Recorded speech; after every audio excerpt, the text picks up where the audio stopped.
Welcome to the Project Zion podcast. This podcast explores the unique spiritual and theological gifts Community of Christ offers for today's world.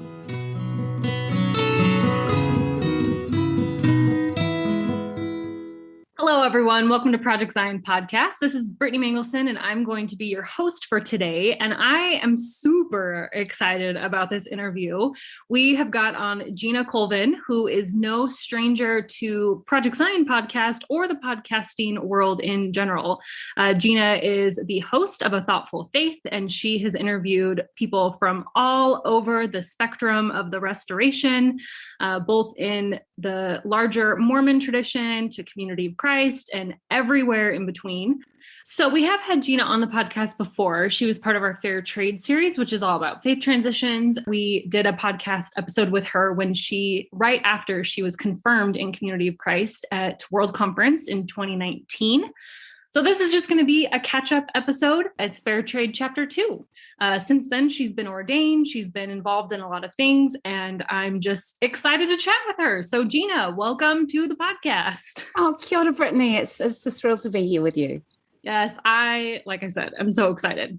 So let's just, pick up right where we left off.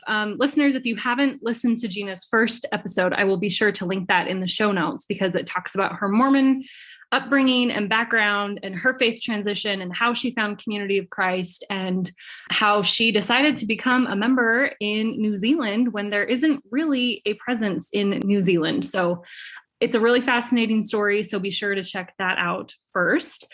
But Gina, do you want to just give us a brief overview of who you are in case there are some people that have not listened to that first episode? Oh, sure, Brittany. Thanks for the lovely introduction. I think, as a Maori woman, and that means I'm my father and his fathers, etc.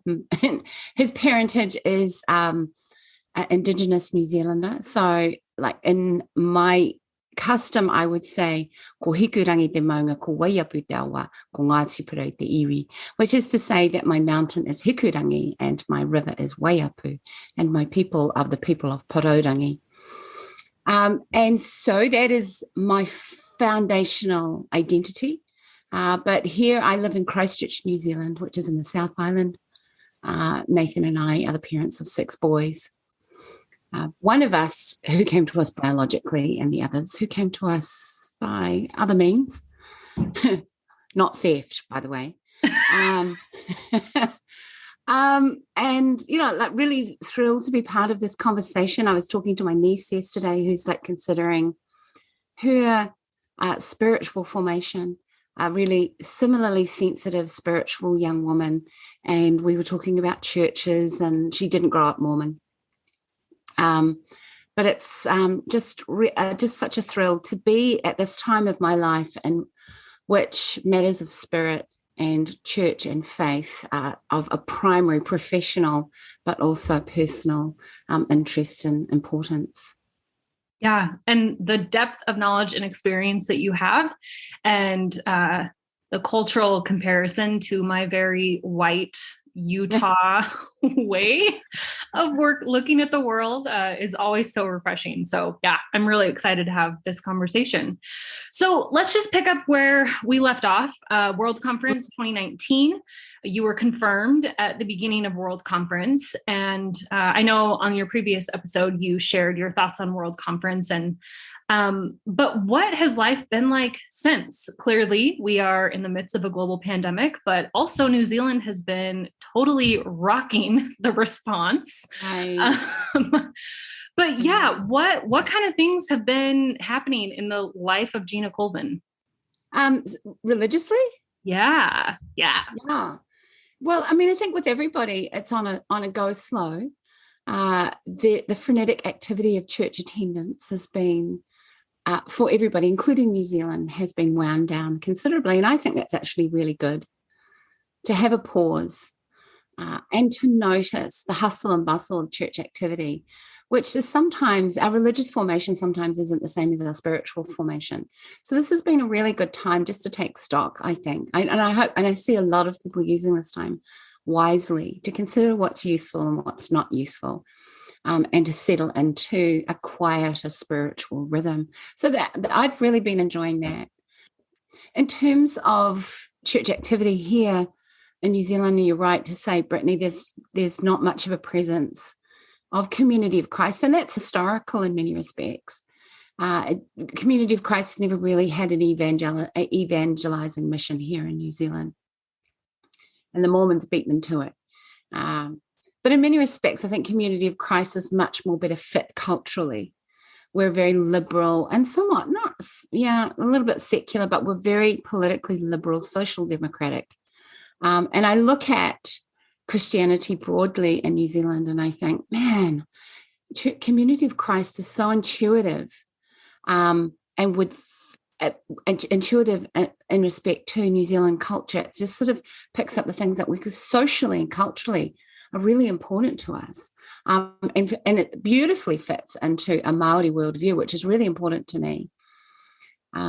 So I've been quite excited, and have been in discussions with Mariva, who is the apostle for the Pacific region, about what that looks like for New Zealanders, and what Community of Christ looks like for particularly Pacific Islanders and Māori. And can we find an expression of Community of Christ for this country?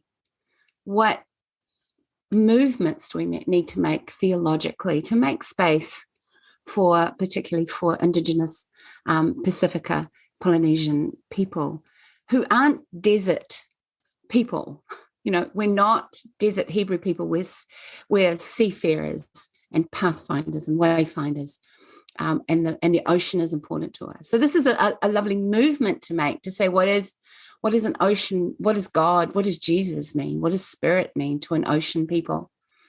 So there are a lot of rich conversations to be had in that space. And I'm looking forward to carrying those on with Ralph Aona, who is the Hawaiian mission centre president based in on Oahu. So it's exciting, theologically, really, really exciting. As a contextual theologian, this really kind of greases my wheels.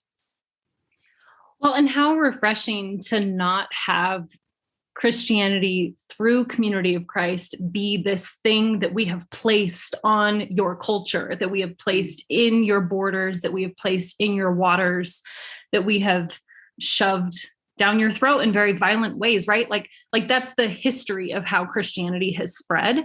But to have this movement, these conversations started by an Indigenous woman, just feels like the ultimate restoration in a way. Like it just feels really, really beautiful. It is. It's really exciting, and it's quite nice that Community of Christ really hasn't taken hold here in New Zealand.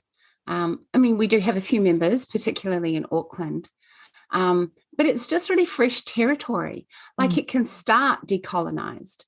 Yeah. It doesn't, we don't have to decolonize it on the ground and do all the hard work. Like, I mean, I'm not sure that it's going to take off as a movement, but it's really wonderful for me to be part of a broader conversation of Māori theologians in New Zealand, and that I can hold my head up high as a member of Community of Christ and say, actually, we're really at this fruitful period of time in which other churches like the Anglican Church, the Presbyterian Church, are grappling with histories, colonized theological histories, church histories, that they have to deconstruct and reconstruct.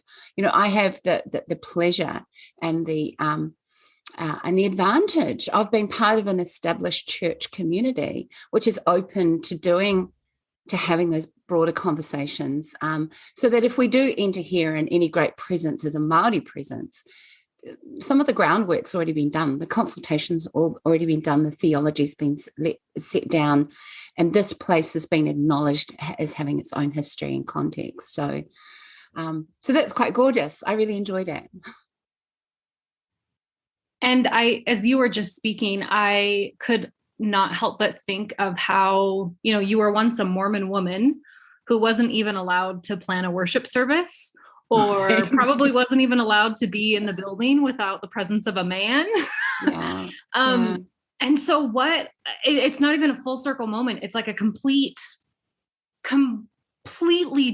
different I don't even have the words for it. It's a completely different universe that you're now living in, being a foundational member of not even knowing what this is going to look like, but a movement, a spiritual revolution that incorporates your culture in a way that Mormonism was one of those religions that came in. And, yes, New Zealand Mormonism probably looks very different from Salt Lake Mormonism, but Salt Lake Mormonism is still doing everything they can to control New Zealand Mormonism, right? Right. Yeah. It's a lot of replication. It's a lot of imitation going on. Yeah. Yeah. And so just the fact that this is being led by a former Mormon woman just makes me really excited.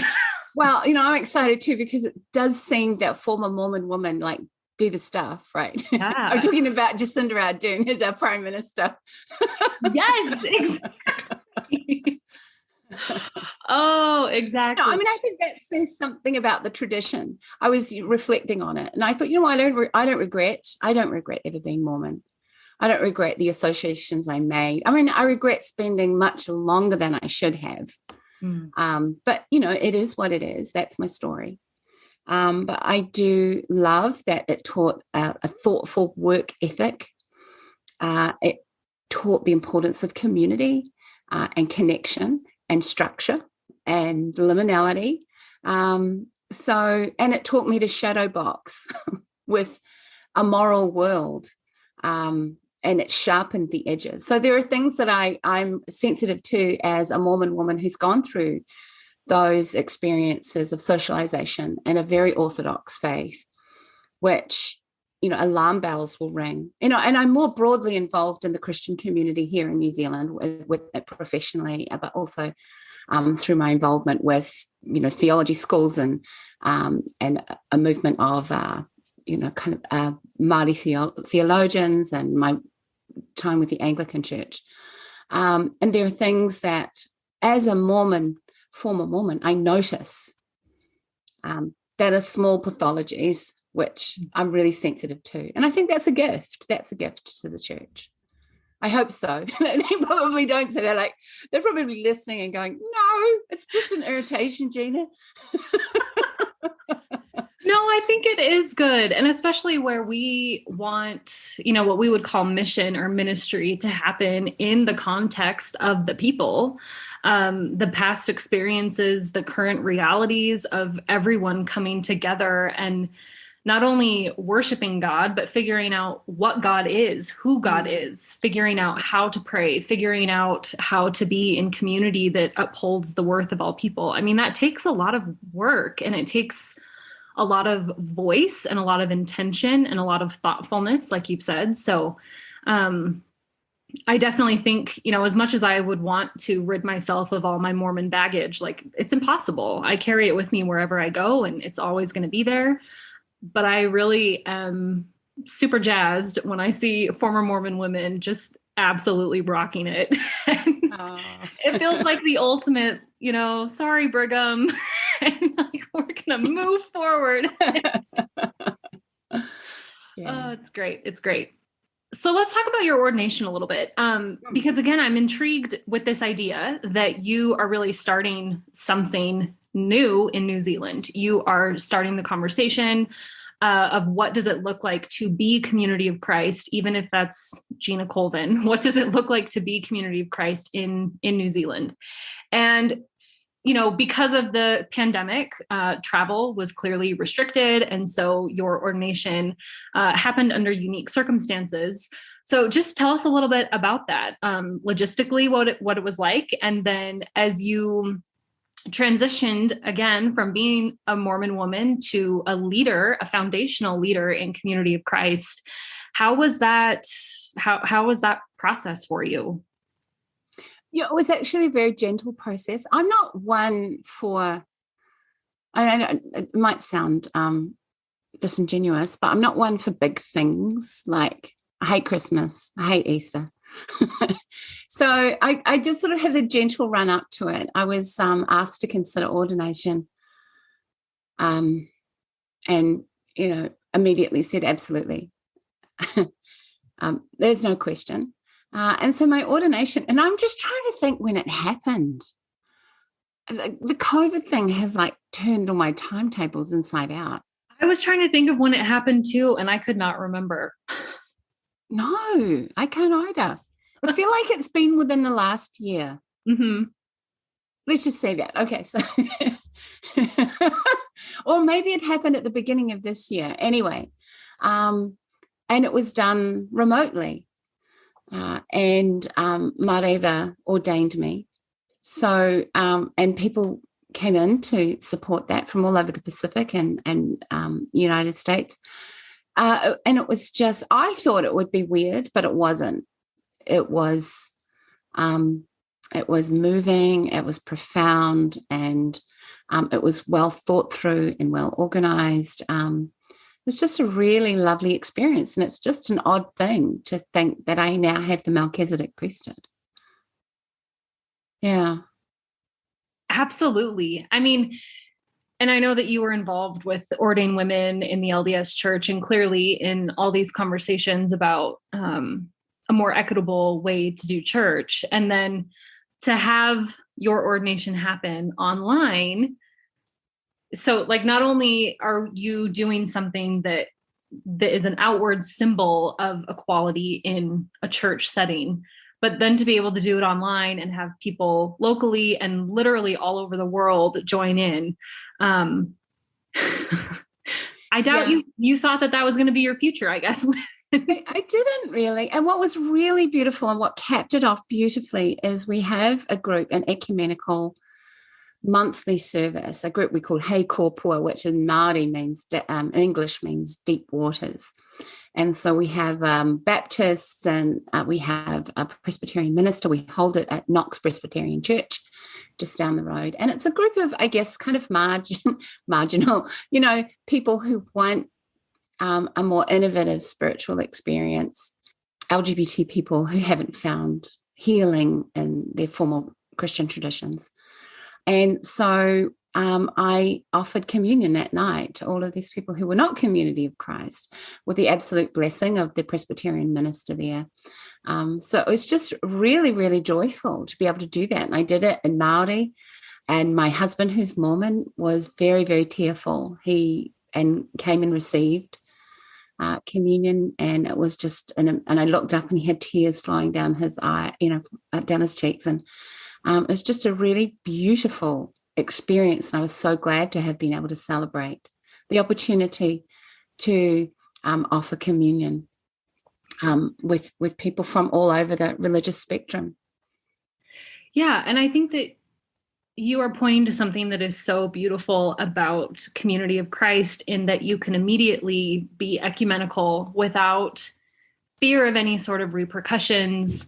You are trusted, your ministry, the spaces that you enter, you are trusted as a representative of the church to be able to provide ministry, which is just brilliant and beautiful. And I'm so glad that your husband was able to be there and that he cried. Yes, it was so lovely. And there was that thought, right? Like, am I allowed to do this? And I did have, it was interesting when you talk about that ordination. I thought at any time somebody's going to message me to say, we're not going to go ahead with this because we've seen what you've posted on Facebook. I really thought that I'd get like, and this is something I think, maybe mission center presidents and apostles need to understand. If you write a message to a former Mormon and say, can I have a conversation with you? Alarm bells are going to go. Yeah, that's scary. And I'm like, oh no, what have I done? But, they were all conversations about, like, what music would you like? And we're just thinking, who would you like to offer the prayer? So, but, I felt I needed to get permission to do this. And people were like, yeah, of course. And I've only felt absolute support from my community, who have been so lovely and so gracious and open and supple and trusting that the Spirit is calling me to do something, and they're really affirming of that. And what a gift. No, absolutely.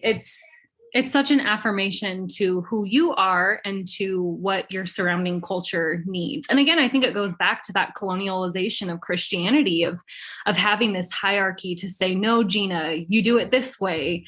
But the fact that you are trusted and are able to do what you need to do in the context and the space that you are entering is just really, really beautiful. So thank you. Thank you so much for sharing.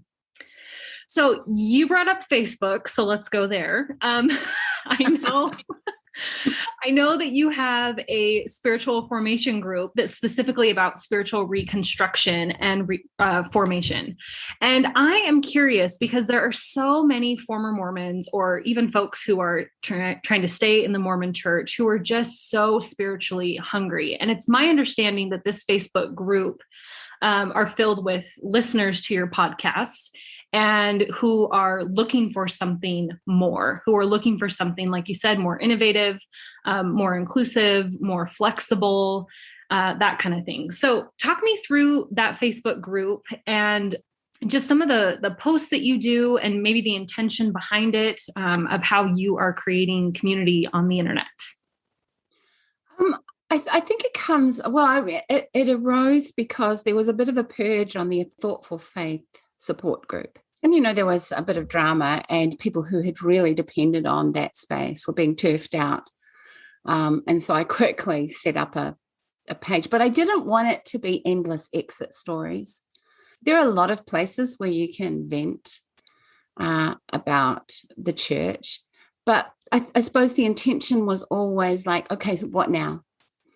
What do you need?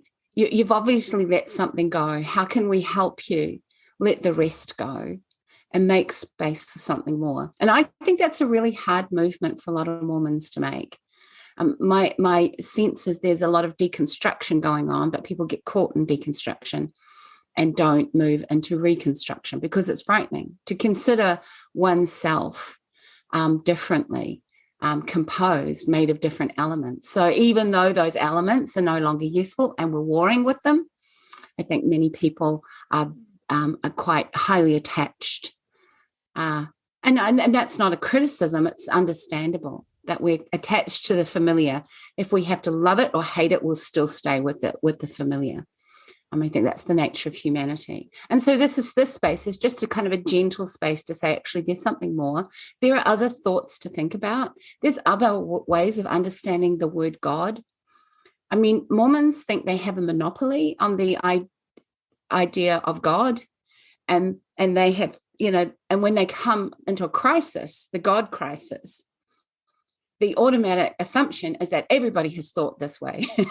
It's I don't know if you've noticed it, but like Mormons will say only us until there's a crisis and then it's everybody. Mm-hmm. So that and that movement and towards just healthfully letting go of what's not working and allowing what is working to rise up. And I think that's an internal thing. It's not like you have to go out and search for something. And I want to say that I didn't search for Community of Christ because I needed the structure anymore.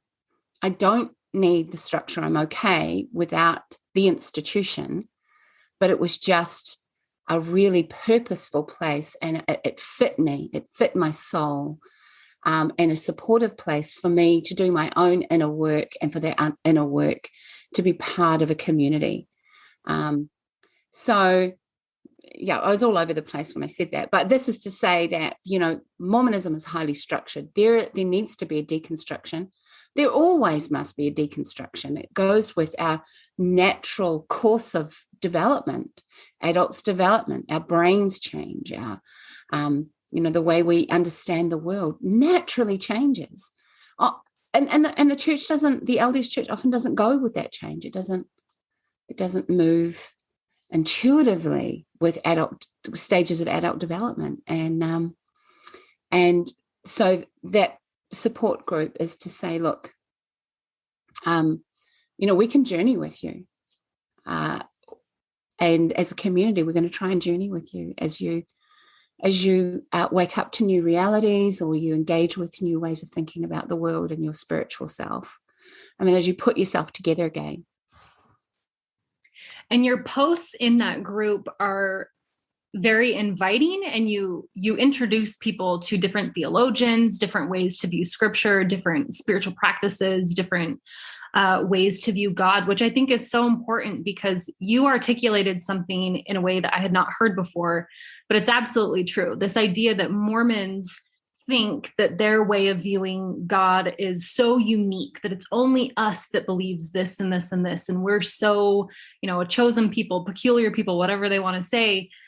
But then when they let that go, they assume, or they, even say, well, everybody else thinks that too. I had never thought about that. And it's so true though. And it is like, it's kind of comical, because like we as a people, like I, as a kid, just had this elitism about me, right? That I just thought that I was so much more enlightened than everyone around me. And then when I was going through my faith crisis and transition, I did kind of think like, well, all Christians, all blah, and it's like, well, maybe there's a different way to look at this. And that's why, I love, liberation theology or womanist theology, and theology that's done from the margins, because the way that they view God or any theological topic like Jesus or atonement or any of these big words that we think only have one way to view, they see them very, very differently. And so, I've appreciated being in your group and seeing the wide variety of conversations that can have. And then folks who realize like, oh, there's more than one way to look at atonement theology. And it's like, well, yes, there is. And that's been a surprisingly big conversation, atonement theology. Yeah. People are totally just blindsided that there's a different way to look at this God that doesn't have to be this punitive God that sent his son to die for the sins of the world. And it's like, well, yeah, no, like there's other ways to look at this, friends. I was doing a public theology class when I was doing my master's, and somebody brought up atonement theology. And I'm like, what? And everybody was engaged in this conversation, sort of chuckling about how, kind of penal substitution theologies and atonement theologies are kind of a little bit yesterday, and, haven't we all moved on? And I'm like, whoa, calm the farm, people. Tell me what the heck you're talking about. They're like, oh, yeah, no, we kind of, we're done with penal substitution theology. And I'm like, wow. Let's continue this conversation. Yeah, people were chuckling about it like it was so yesterday. You're like, my whole religious foundation was on Jesus died for my sins. Yeah. Well, and that's the thing about a faith transition is I feel like I'm still running into, old theological Brittany all the time. That's like, well, shoot, I probably should have deconstructed that by now. It's like, I'm just going to sit here quietly and pretend that I know what it's talking about. Yeah. But I think that, it's a universal Christian experience. We do think we're unique in our deconstruction, but all Christians, everybody, well, not everybody, but, you'll get your mainstay of people who will just plod along with the same ideas that they've always had. But for the most part, the Christian conversation is really theologically robust and varietous and exciting. I've been invited by Victoria University to be a panelist on a plenary discussion about spirituality in New Zealand. And I thought, and I think the intention was to talk about Christianity. But I'm a Māori Christian woman who's going to be talking about how an assertion of female Māori woman spirituality is to receive the chin tattoo, which we call the moko kauai. And I'm involved in somebody receiving that at the end of November, and have been involved with women who have received this thing in an ancient ritual, and how spiritually transformative this is. It changes their identity. It's like receiving a gift from their ancestresses, and suddenly they become, they're rebirthed. It's like a baptism, and all of the feminine ancestral energy. And to be able to be invited to talk about that as a Christian woman, as an important charism, an important passage of spiritual awakening for Māori women, is a real joy. So that's the bigness of the conversation, that sort of thing can be included.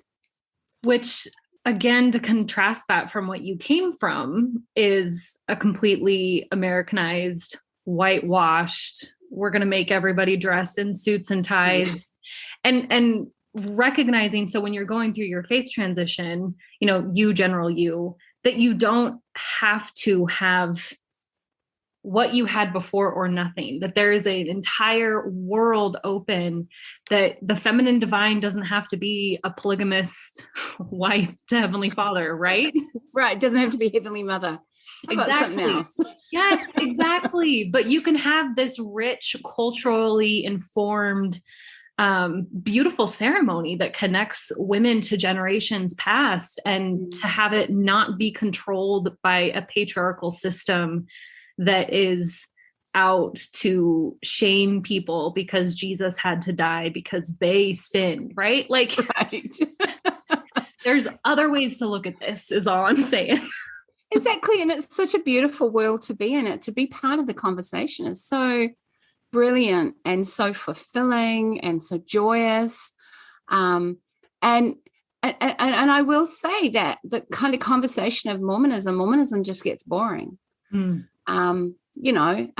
It's intriguing, but the more fully I become part of this conversation and involved in a Christianity that's diverse and it's non-literal and it's sometimes syncretic, it's contextualizing, it's inclusive, the less important the go round in circles, the spinning in circles of the Mormon conversation is, because there is no theological room there. People talk about Mormon theology. Well, I'd like to see it. Thank you. What you have is Mormon doctrine.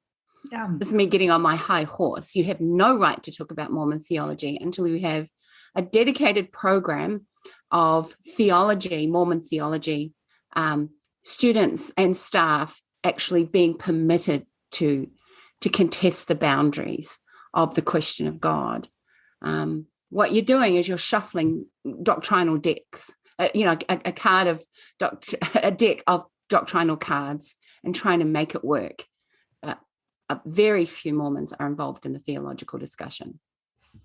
Well, and I think that you raise a really good point, and I don't want to put words in your mouth, but this is probably why joining a church that's not necessarily well established in your country was not that big of a deal, because you weren't necessarily signing on to a set of doctrines, a set of procedure, a set of policies and hierarchy that is so structured. Like, Community of Christ, in contrast to that, is more of a movement. Yes, there's hierarchy, there's policies. It is a church, but there's an aspect of it that is, the undercurrent of it is a spiritual movement, right? It's community of Christ. And where we can do so many things online, those geographical boundaries that once separated us, that made it harder to communicate with one another, that's not there anymore. And so you're really able to join the conversation with your larger mission center and beyond,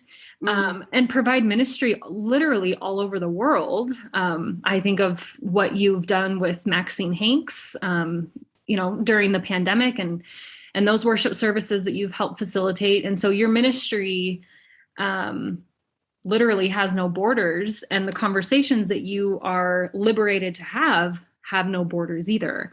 And there's something just really beautiful about that. And it makes church, and I'm air quoting right now, as like a secondary compared to a spiritual movement of seekers who are trying to reframe God and ritual and sacrament and theology. So it's really beautiful. Yeah, and I did consider, I was part of the Anglican Church for a few years, had dual citizenship as a Mormon and then Anglican, but mostly was involved with our local Anglican parish, which I will say my children are still involved in our local Anglican parish, and probably Nathan is involved as a youth leader much more than I am. I'm a bit busy. It's sort of a weird thing. But anyway, and I did consider that. I consulted with my friends, my group of Maori women friends, and I said, right, I'm thinking of joining another church. What should it be? And they said, oh, Anglican. You have to join the Anglican church. And I said, why? And they said, well, because first of all, your family are Anglican, your Māori family who were Mormon were previously Anglican generations ago, and then it was because of their social justice emphasis. And I suppose I gave it a shot, and I'm still part of that community. But I think it became very clear to me that the suppleness that I need, the suppleness, the openness to discussion, the less structure. I need less structure, and I suppose the kind of boundaries of the church. Like there's nothing to hold down structurally, institutionally, as a member of Community of Christ in New Zealand. So there's a whole history. There are egos to hold down. There are liturgies to hold down and fights over the silliest things that I really can't be bothered with. I'm sort of at the other half of my life, and I really can't be bothered being sort of worrying about whether or not a certain place in the liturgy for something is going to upset the parishioners. Mm. Yeah, that makes sense. And you have the flexibility to still be involved, but not like the space to not get involved in the drama of it. Yeah, churches are full of drama. I mean, that is one thing. People are right. It's dramatic, for many people. And in Community of Christ, it can be, nobody's immune. They can be very fraught contexts. You have a sense of humor about it because, and it's not quite so precious that we think this is the end of the world, because it happens everywhere. That's just what happens when people get together, and they just, and in an intimate way in which church brings you together. Yeah. And it is humorous sometimes. When you said fights over the stupidest things, it's like, yeah, I've been involved with some of those. Yeah. That's just the way it is. Yeah. So kind of combining everything that we've talked about, as you think about the future of church or Christianity, what direction do you hope that it goes in? What do you think that spiritual seekers are looking for, and how do you want to create that community? I think that I really think we're at a time where Christianity has to wake up to itself. We have so many pathologies that we've inherited over the centuries, and it's becoming untenable. It's almost blowing itself up. It's self-destructing before our eyes, and I'm not sad about that. I'm not holding on to the way things have always been. I'm a bit of a fan of Peter Rollins, who talks about pyrotheology, which is like burn it all down and let's see what comes up out of the ashes. Mark Barnard is a really important Anglican priest here in New Zealand, and he was, I work in youth development, and he was talking to our students about the treaty, which is a treaty between Māori and the colonial government in 1840, and it's a really important part of our culture to understand what happened historically. And some young man asked him during this conversation, well, the church has been responsible, your church has been responsible for some of the atrocities that's happened. So can you please answer the question? What culpability does the church have for setting up colonial institutions and incorporating Indigenous peoples into a regime of colonization? And he was really thoughtful about that. But he said, you know what, Christianity at its best is Christianity at the margins. It's Christianity small. It's Christianity local. It's at around the table. The worst thing that has happened to Christianity is its co-option into empire, into economic empire and political empire. And, in the American context, into a business empire. And I agree with that. I think that the more that Christianity confronts its own sins, the smaller it becomes. And I don't mean it diminishes, but it becomes smaller in its ambitions. smaller in its desire to attach to something larger than itself, if it works at the margins in ways of that replicate, I suppose. And here's the thing that I love.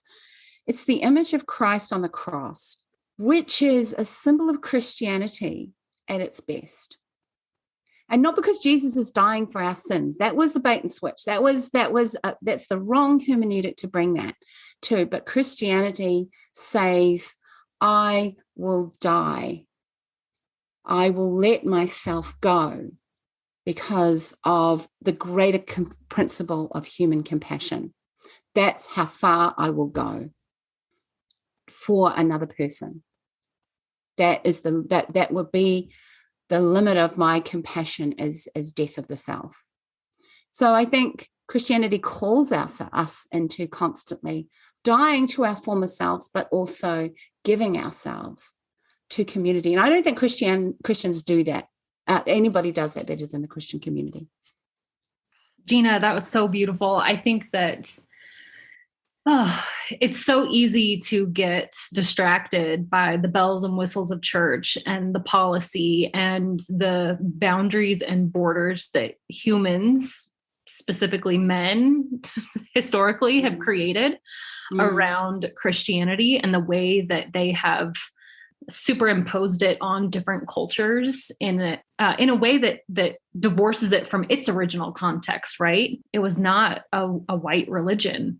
And recognizing that at the core of Christian values is the death of oneself, the giving up of oneself, meeting people in the margins without shame, without punishment, that it is walking with people where they are at and creating community from that in a way that makes sense in that context. So the way that you described that was really beautiful, and just such an imaginative way to rethink all of this that we've been doing for centuries. And I really appreciate that.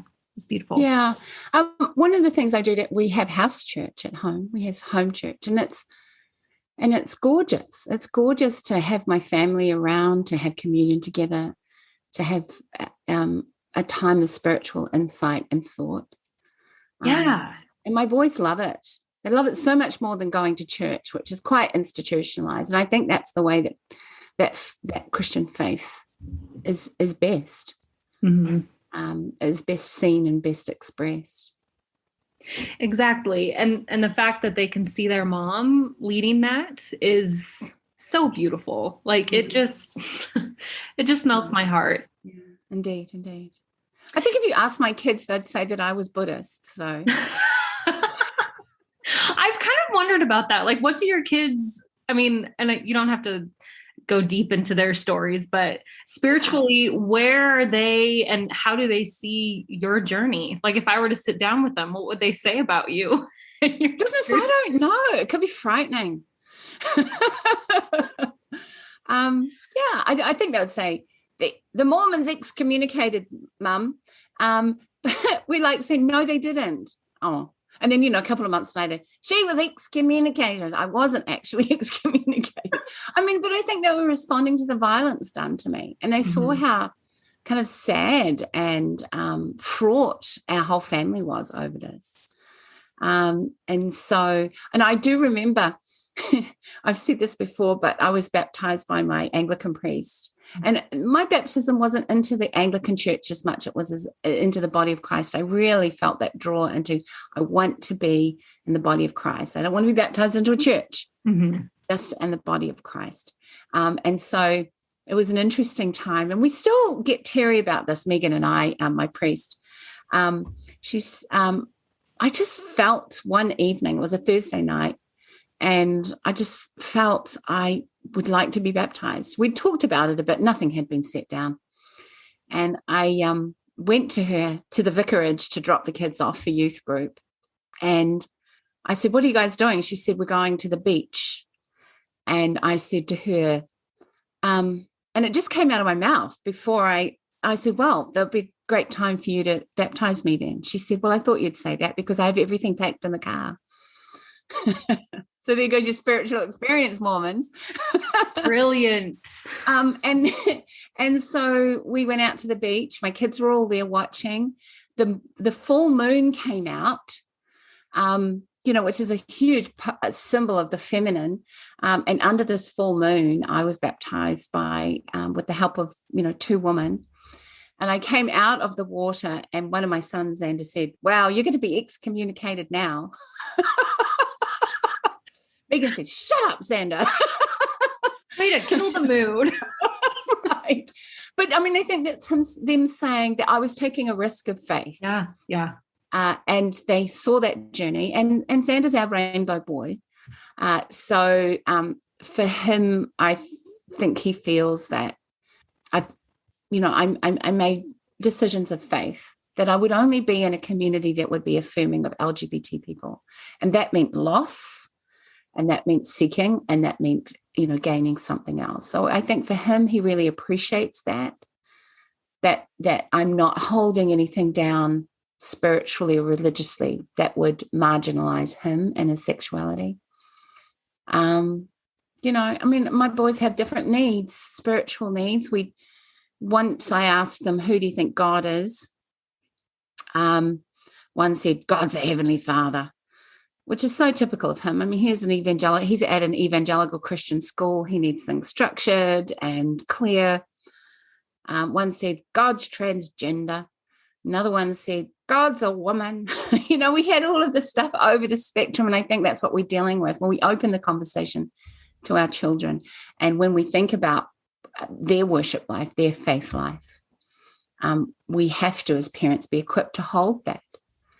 Whatever gorgeous expression of the divine and spirituality that's coming up for them, know enough about, be spiritually formed well enough so that you can really gently hold each of their developing expressions. Well, and what a beautiful gift that is. Not every kid has that, right? Especially kids whose parents are spiritual or religious or have some sort of set of beliefs. It's so easy for parents to want to impose their beliefs on others and, particularly their children. And so for you to be able to hold that space, even if it's a different image of God than you have, that's a gift to give to your boys, and a way to empower them to trust their own inner voice, and that they can connect with the divine in a way that makes sense for them. And then it doesn't need to make sense to you, even if, one doesn't even claim that it's God, again, using air quotes. That's such a beautiful gift. And it's a scary gift. Like, as a parent, I want to acknowledge that it can be kind of scary. Maybe I'm just a control freak, but allowing kids to have their own spiritual path and just being okay to hold that and to hold that space is really beautiful. So, yeah. And I think the only thing that we really truly have that's our own is our spiritual life. And I think we're called to be creators of that spiritual life. It's the only thing that's truly open and free in us.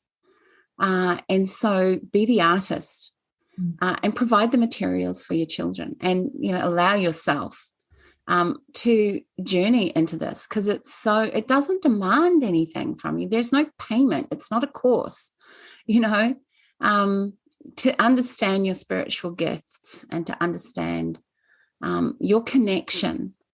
Your spiritual connection with all things is the greatest journey to go on, I think. And that's the best thing I think that we can give our children, because it makes their life meaningful. Amen. You're so good with like little one-liner nuggets that have been really meaningful for me. So thank you. Oh, yes. So I really only have one more question, and it's, so I work in Utah, obviously, with a lot of what we call Latter-day Seekers, folks who are interested in Community of Christ from the Mormon Church. And sometimes there is hesitancy so there's interest, but then there's also hesitancy. They're intrigued by who Community of Christ is, but they can't get over Joseph Smith baggage, or they can't get over the fact that there's not a church on every corner, like here in Utah and the Mormon church. So Gina, I know that you've spoken before a little bit about this general topic of folks who are interested in Community of Christ, but who just have hesitancies and just get held back by Joseph Smith. So could you maybe verbalize some of that for us on the podcast? I think it's really, again, interesting that you took the steps to join an institution that, again, ties back to Joseph Smith and that doesn't have a church on every corner. So it's not like a convenient church to join, right? It's not it's not something that doesn't come with a lot of baggage and heartbreak and just things that you have to work through. So I guess what I'm asking is to have you speak directly to folks who on their own accord are interested, but who still feel held back by the Mormon baggage that they carry. That's such an interesting question. And I encountered it recently. I was invited to co-author a chapter on the apostasy and restoration with a professor from BYU. And I was wildly triggered by the whole experience. And, he was very gracious. I was very forthright and said, I'm so angry, I've discovered the question of apostasy. As somebody who's been charged with apostasy, I'm so angry at the church. And he was very gracious and said, look, I understand why. And poor old Andrew Bolton had to deal with me sort of flipping out occasionally and wondering whether or not he's going to get my part of the chapter. But, we got there.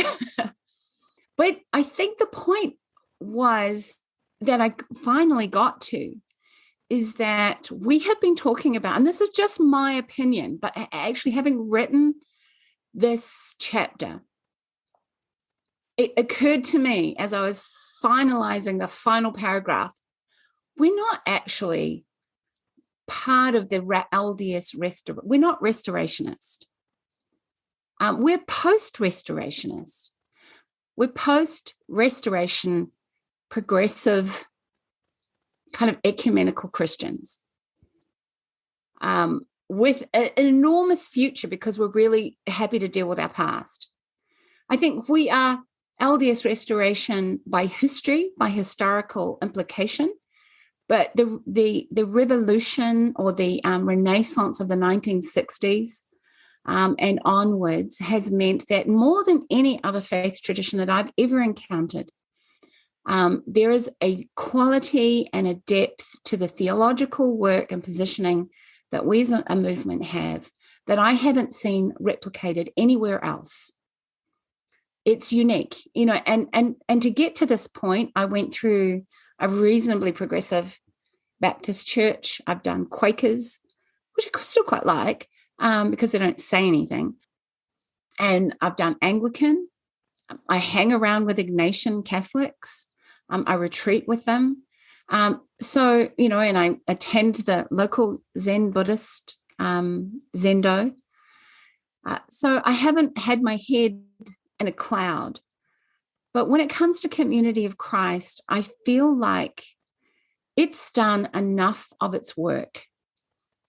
And it's lived the question of not necessarily restoration, but reformation in a serious and thoughtful and spiritually informed way, which means that we have things like the enduring principles, which are foundational. It's not like the Nicene Creed, which I couldn't get down with, as an Anglican, where we have to say it every week.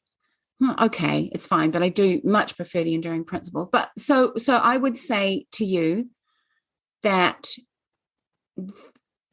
look, no church is perfect, but if you want a community which isn't going to define you, which isn't going to be, you're not going to be hung up by historical issues. This is a forward-facing, post-restoration, progressive reforming movement in which your spiritual giftedness, regardless of your sexuality or regardless of your gender, regardless of your skin color, is welcome.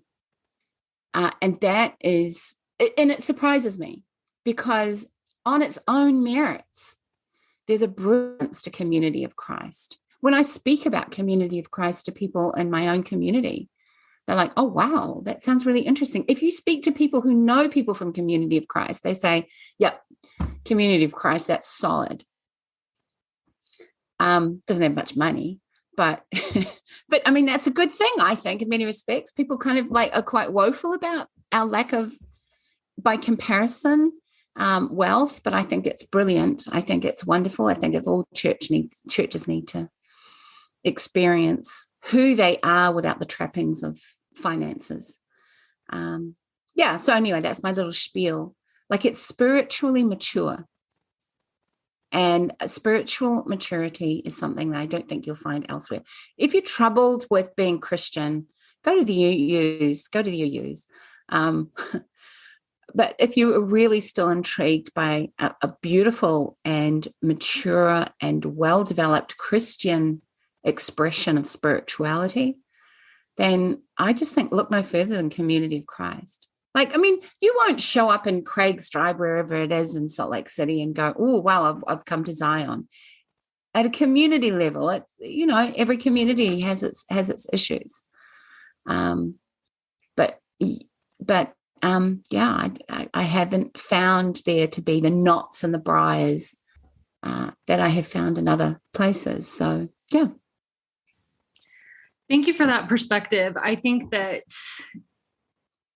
it can be so hard for ex-Mormons or just unchurched folks in general, people who have been abused or thrown away from religion, to understand that there could be a community of people that want to do spirituality in a healthy way. And somehow Community of Christ has been able to do that. And the fact that you said that we're a post-restoration movement, I mean, I would agree. We're not waiting for Jesus to return to restore some big millennial surprise. We're not trying to get at this institution, and again, air quotes, that Jesus set up. This idea that there's an apostasy automatically makes us into this elitist corporate understanding of God. No, we think and believe in our core heart that God has been with humanity this whole time, and getting back to that simple truth, and like you said, not being weighed down by finances and all the things that make church a church has been really beautiful. And it can be difficult for ex-Mormons, I think, to understand that that's where we're at. But I've seen really awesome transformations when people get it. So thank you. Yeah. Yeah. And get this, we're not trying to be Mormon. Mm-hmm. Yeah. We're not a jazzy version of the Utah, the Mountain Saints.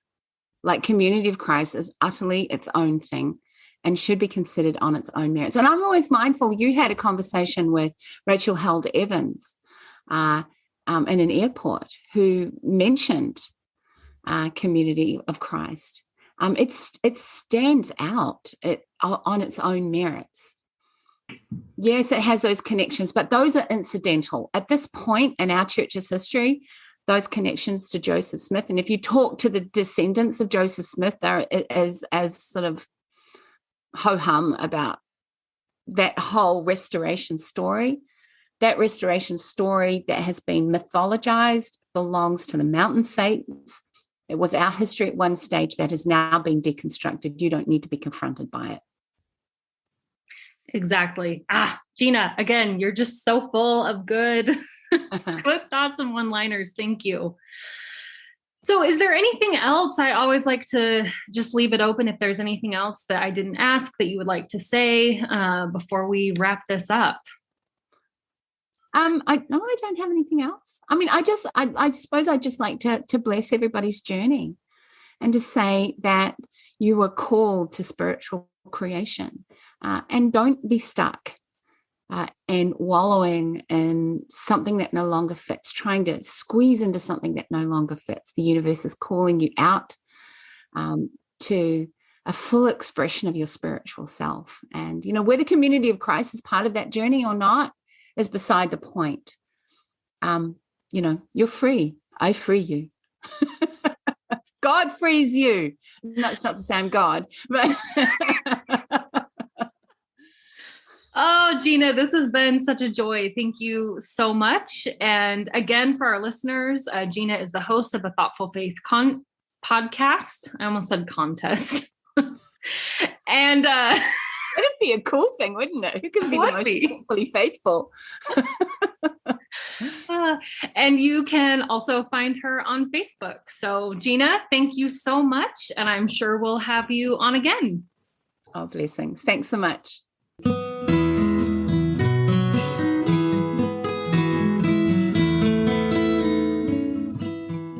Thanks for listening to Project Zion Podcast. Subscribe to our podcast on Apple Podcast, Stitcher, or whatever podcast streaming service you use, and while you are there, give us a 5-star rating.